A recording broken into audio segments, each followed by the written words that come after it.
Romance of the Three Kingdoms, Chapter 90. Let's start with Menghuo's base of operations. Right. After his fifth defeat, he falls back to his main stronghold, the Silver Pit Cave or Yinking Cave. And its location is important. Very. It's at the junction of three rivers, the Lu, Ganin, and Xicheng. They call it the Three Rivers area. Gives it a natural defense, I imagine. Definitely.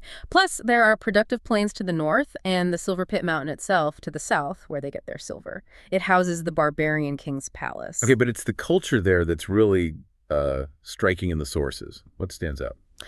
Well, the biggest contrast is probably their religious and legal setup, or lack thereof in some ways. How so? Their religion is heavily based on ancestor worship. They call it Jiagi, the home ghost. That's pretty standard, maybe. Okay. But their boogie rituals for consulting the spirits, those are intense. They sacrifice cattle, horses. Standard enough for some ancient cultures, perhaps. Yes, but the sources specifically say, annually, they also sacrifice Shu people and other outsiders. Wow. Okay, that really changes the stakes for Kongning's invasion, doesn't it? Absolutely. It shows they're not just resisting. They see outsiders as, well, potential ritual components. And their laws or social order. Very direct. There's no real formal legal system as we'd recognize it. If you commit a crime, it's just immediate execution, no trial, nothing. Swift. And what about health? Sickness? They completely reject medicine. It's all about shamans and sorcerers. They call it the Yaogi, the medicine ghost. If you're sick, you see a sorcerer, not a physician. So a really harsh, ritual-driven society in many ways, which makes their social customs around, say, marriage even more surprising. It is a fascinating contrast, isn't it? The shuyi, or learning art custom. Tell us about that. Basically, when girls reach a certain age, they bathe openly in streams, mingling with men. They choose their own partners right there. Freely, without family intervention. According to the sources, yes. No parental interference. It's completely self-selection.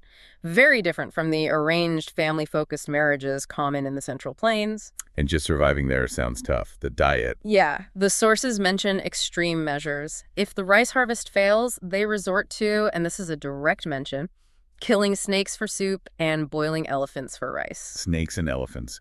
That paints a picture of a very resilient, maybe desperate people. It does. Resourceful, certainly. The hierarchy is also pretty simple. You have the Dongzu, the cave masters at the top.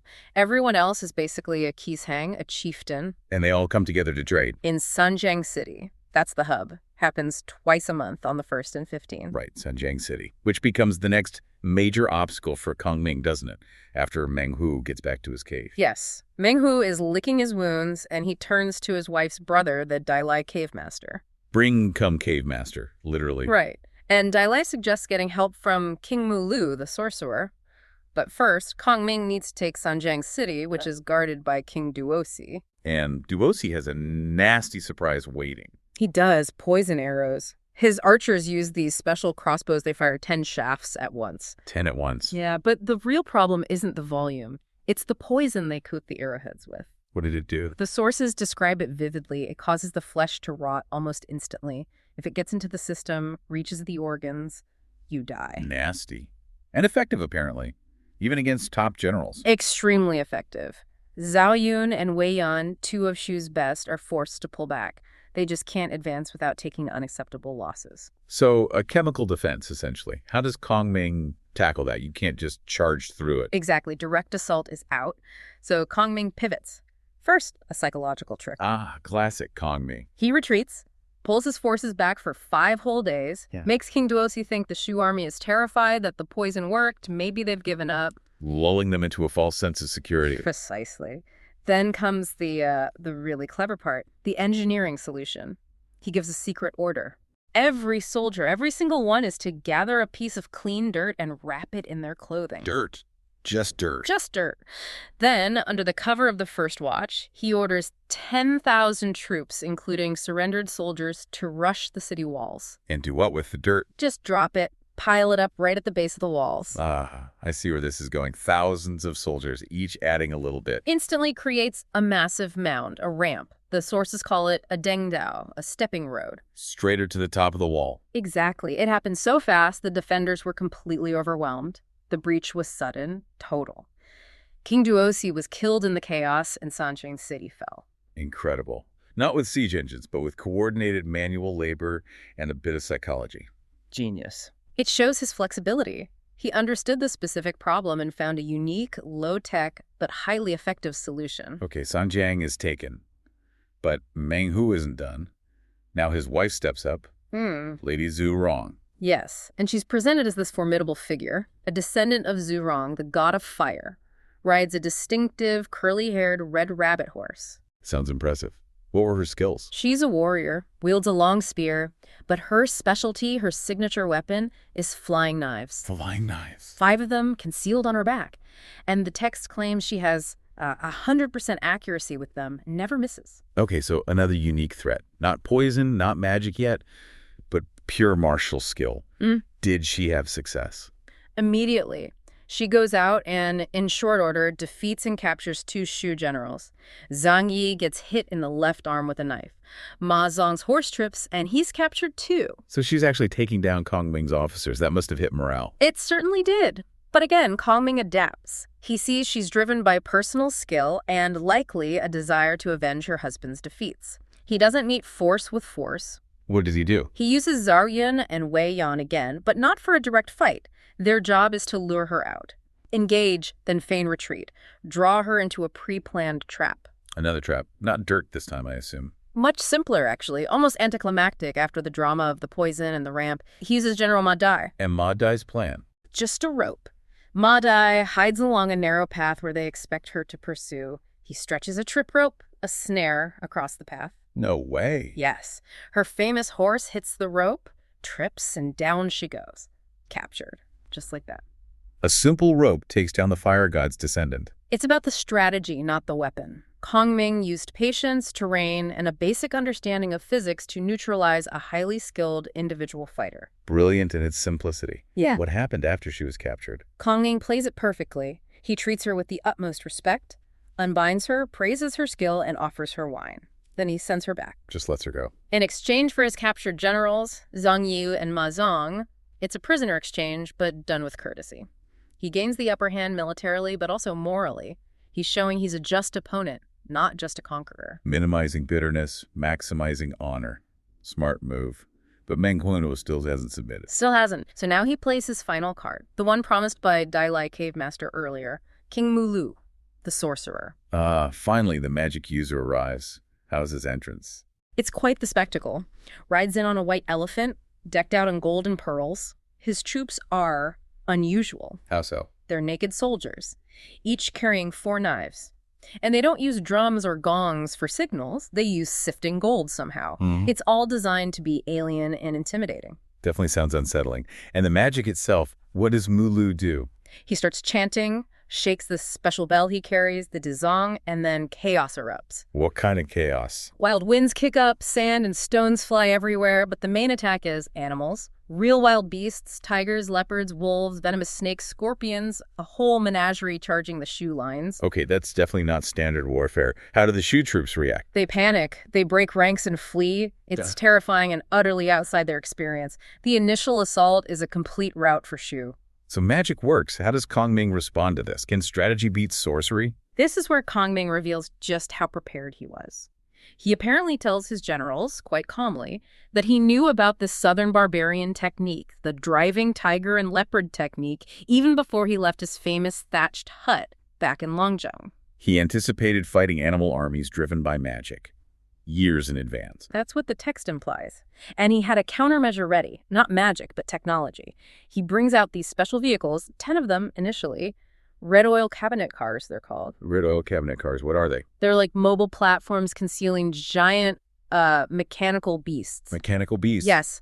Large wooden animals, painted garishly, covered in 5-colored thread for fur, fitted with steel teeth and claws. They look terrifying. Like parade floats from hell. What's inside? Each one carries 10 elite soldiers. And crucially, they're equipped with mechanisms to spew smoke and fire from the mouths of these wooden beasts.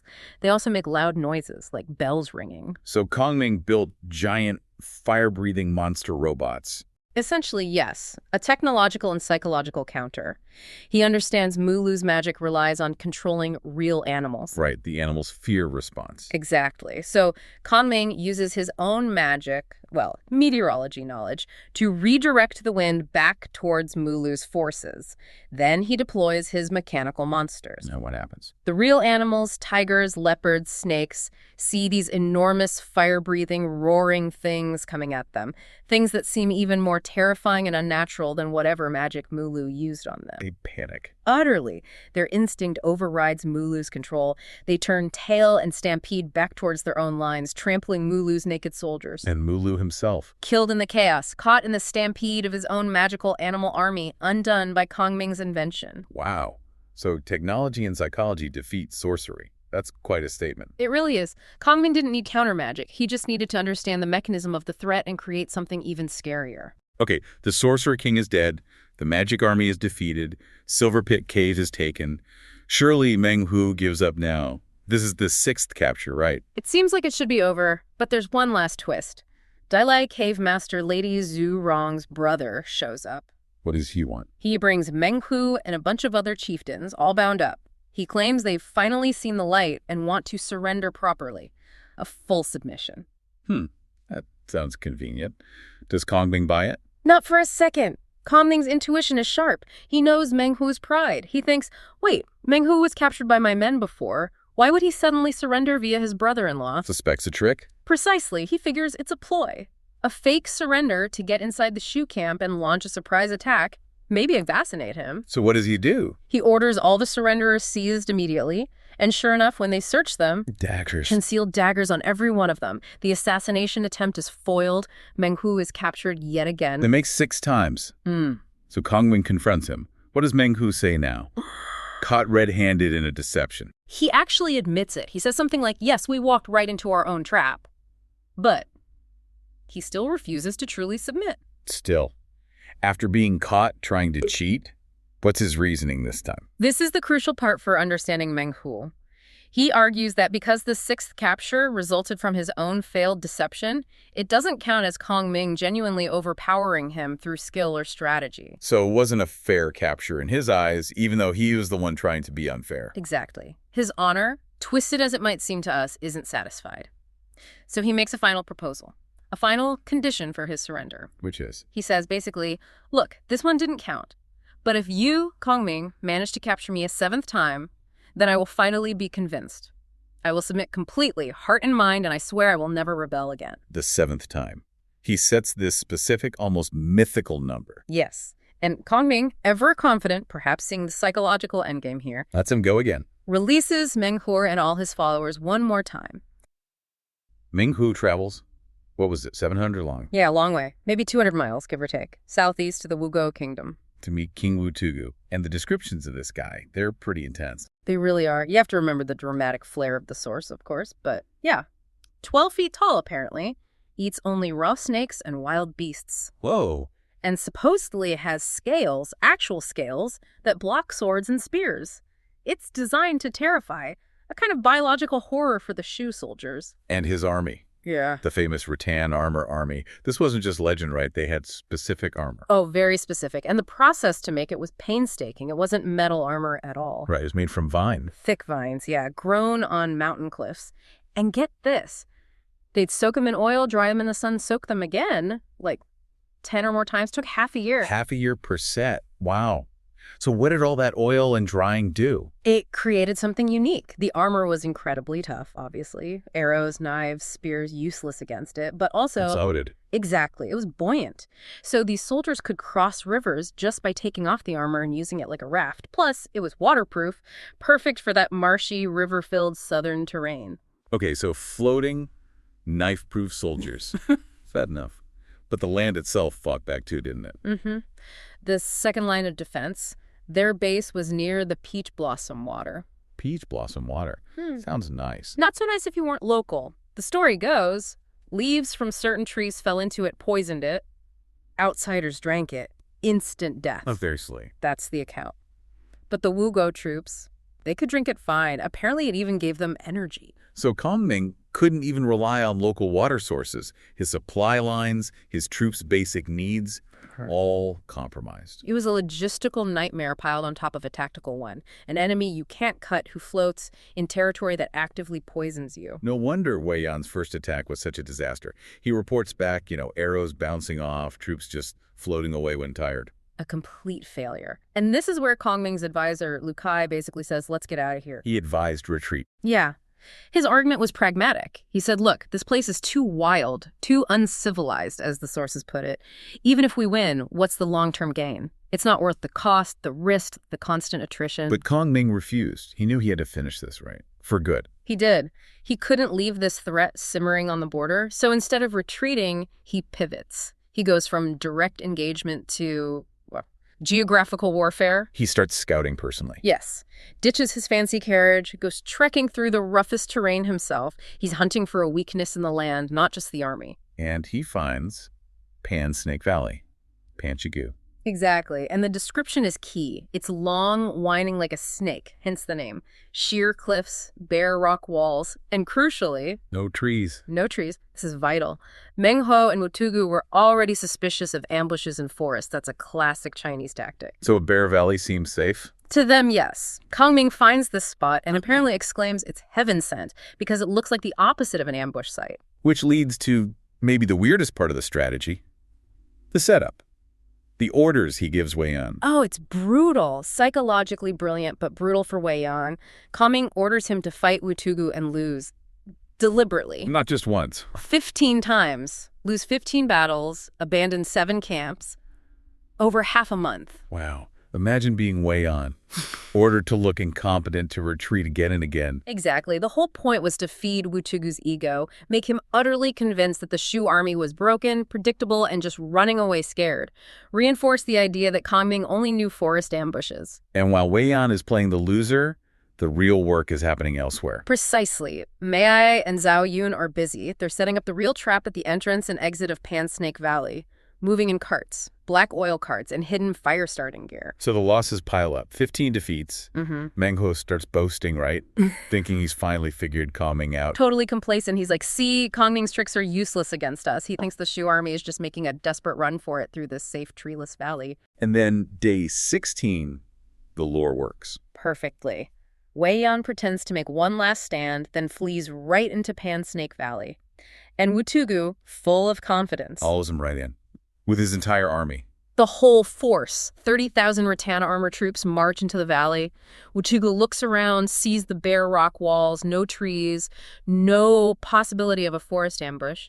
He feels secure. And that's when the trap springs. Instantly. The entrance they just came through, blocked. Logs, rocks, carts filled with dry kindling rolled down. Same at the exit ahead. They're sealed in. But how did they trigger the main event? Just fire? Not just fire initially. Those black oil carts weren't just fuel. They had something called earth thunder delay, like buried mines or cannons. By thunder, what do they do? The sources describe them as complex devices, maybe multiple charges inside set off by fuses. The idea seems to have been massive localized explosions using the oil, designed to shatter rocks, sow chaos, and ignite everything. And then came the fire from above. Yeah, torches and fire thrown down from the sheer cliffs on both sides. And now, the fatal vulnerability is revealed. The oil. The oil soaked deep into those rattan vines over months of preparation, the very thing that made the armor waterproof and tough. Made it incredibly flammable. Catastrophically so. It caught fire instantly. The whole valley became an inferno. 30,000 soldiers. Yeah. And Wutugu gone. Incinerated. The sources mention the horrific stench filling the valley for a long time afterwards, a truly gruesome scene. And Kong Ming's reaction. It's telling, isn't it? Deeply. He watches the destruction and the account says he wept. He actually says something like, "Though I've done a great service for the state today, I will surely lose years from my own life for committing this great sin." A great sin. He knew the cost, the moral horror of it. Absolutely. It underlines that this wasn't savagery for its own sake. It was calculated, necessary horror in his view. There's that principle mentioned. He who benefits from water will surely be disadvantaged by fire. The armor's strength was turned into its fatal flaw. And this devastation finally breaks Menghuo. Completely. He rushes towards the valley, probably trying to regroup, finds only fire and death. Then he's ambushed. Zhang Yi, Ma Zhang pop out from hiding. He tries to flee. And runs right into Ma Dai. The seventh capture. The final one. And this time, Kongming releases him again. But Menghuo refuses to go. He just stays. Yeah. He's utterly broken. He weeps, talks about the shame, the unprecedented nature of being captured and released 7 times. He, his family, including Lady Zhurong, they all submit. And he makes that vow. The Nan Man will never rebel again. A vow that, according to the narrative, held. But now Kongming faces a different challenge. How to govern this newly pacified but surely traumatized region. The obvious move would be occupation, right? Leave governors, leave troops. That would be the standard playbook. But Kongming does something radical. He decides not to leave any Shu officials or soldiers behind. None. Why? After all that effort? He explains it with what are called the 3 difficulties, or 3B. Basically, 3 reasons why occupation would fail. Okay, what were they? First, supply. Keeping foreign troops fed and supplied down there, in that terrain. Constant drain, constant difficulty. We already saw the water issue. Makes sense. Second, Safety and revolt. If you leave officials without troops, they're vulnerable, especially after burning 30,000 locals alive. Resentment would be huge. Leaving troops with them just leads back to the supply problem and breeds friction. Okay, supply safety. What's the third? This is the key one. Trust. Kongming argued the Nanmen people would simply never fully trust outsiders governing them. There was too much history, too much suspicion, too much bloodshed now. So instead of force, he chose trust. Complete trust, essentially. He calculated that the sheer shock of the final victory, combined with the repeated releases, had genuinely broken the cycle of rebellion. He puts faith in Menghuo's vow and lets the Nanman govern themselves. And it worked. According to the sources, yes. It was a huge success. The Nanmen people were reportedly grateful. They built shrines to Kongming, called him kind father. They pledged resources, gold, horses, whatever the state needed, and kept the peace.